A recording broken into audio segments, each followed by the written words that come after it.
Fuq tlieta toqgħod il-borma. L-istess jista' jingħata n-numru ta' drabi li l-ftehim tal-Prim Ministru Ingliż Theresa May brabta ma' Brexit ġie rrifjutat fil-Parlament Ingliż.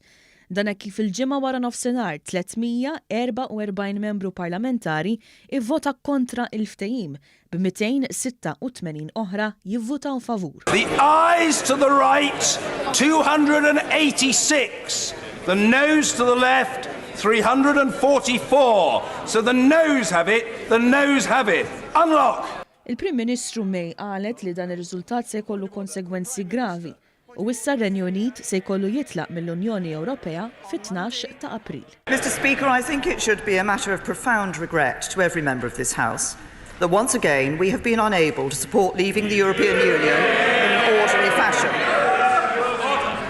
The implications of the House's decision are grave. The legal default now is that the United Kingdom is due to leave the European Union on the 12th of April, in just 14 days' time. Dan ifisser li mhux se jkun hemm biżżejjed żmien biex tgħaddi l-leġiżlazzjoni sabiex ikun evitat Brexit mingħajr ftehim. Ironikament, il-vot tal-ġimgħa ttieħed fl-istess jum li oriġinarjament ir-Renju Unit kellu joħroġ mill-Unjoni Ewropea. Min-naħa tiegħu il-mexxej tal-Partit Laburista Ingliż Jeremy Corbyn appella biex May tirriżenja u sejjaħ elezzjoni ġenerali.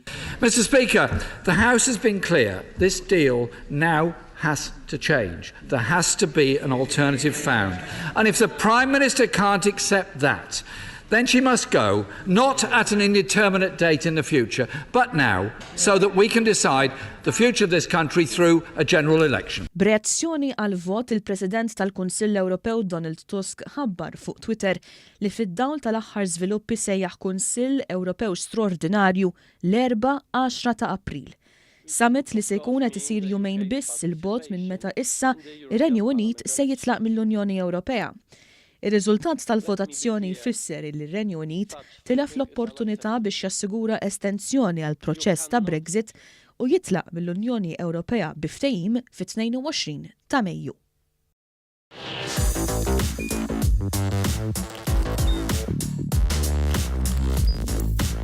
Idħol fuq one.com.mt u hemmhekk tista' tara l-programmi kollha li jxandru fuq One permezz ta' One Play.